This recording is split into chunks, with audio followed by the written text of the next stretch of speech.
కానీ మనం ఆ దగ్గర జొన్న ఆ దగ్గర మక్క ఇవి 2 పెడుతుంటాం. ఈ బ్యాచ్ అయిపోగానే అది 15 రోజులకి అట్లా షెప్లింగ్ అవుతుంటది. మరి ఇప్పుడు మీరు పొలం ఇక్కడ ఇది ఇంటి దగ్గర ఉన్నట్లుంది కదా, అవును. మరి మీరు గడ్డి తేవాలంటే ట్రాక్టర్ పొద్దుననే పాలు పిండగానే ఒట్టి గడ్డి వేస్తాం, 5 కిలోలు ఒట్టి గడ్డి వేస్తాం, పెండ తీసేస్తాం. మా నాన్న గడ్డి కోసుకోవడానికి వెళ్తాడు. ఒక్క సొప్పనేనా లేకపోతే ఓరాల మీద గడ్డి కోస్తారా? ఇప్పుడు మనకి ఎట్లా అంటే మక్క సొప్ప అనేది వేస్ట్ కాదు, కోసుకొని స్టోరేజ్ కూడా పెట్టుకోవచ్చు. కొన్ని రోజుల తర్వాత కంకులు కూడా వస్తాయి, నాకు దాన కూడా అవుతుంది. ఇప్పుడు వరాల పొట్టు ఉంది, వరాల పొట్టే కోసుకొస్తాను నేను. వరాల పొట్టు కోసుకొస్తే నాకు ఈ నుంచి అడిగి కోస్తేనే మన ఇద్దరం కలిసి లేపలేము మోపు. ఆ గడ్డి తింటే కూడా పోషకాలు ఎక్కువ ఉంటాయి అందులో. ఆ గడ్డి కూడా తింపాలి. ఎప్పుడు ఒకటే గడ్డి అని కాదు, ఇష్టమైన గడ్డి తినిపించచ్చు. బయటికి ఇప్పారా మీరు?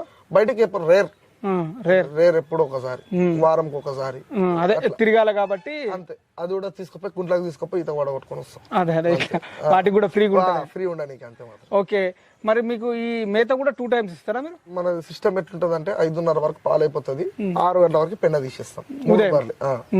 పెండ తీసేసి ఒట్టి గడ్డి వేస్తాం. ఒట్టి గడ్డి వేసి 9:30 వరకు ఎండలు బాగా కొడుతుంటాయి కదా, ఎండ కొట్టినాక బర్రె బయటనే కట్టేస్తాం. కుర్తి దాపి లోపల కట్టేసిన తర్వాత కొంచెం గడ్డి తినే వరకు దిండి అయిపోతాయి బర్రెలు.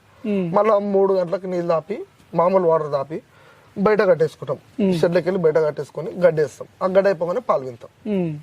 అంటే మీరు 2 times వేసేది అయితే? గడ్డి మొత్తం మీద 2 సార్లు వేస్తాం. 2 సార్లు. సాయంత్రం మళ్ళా దాన కుర్తి తాగుతాయి 9 గంటలకు.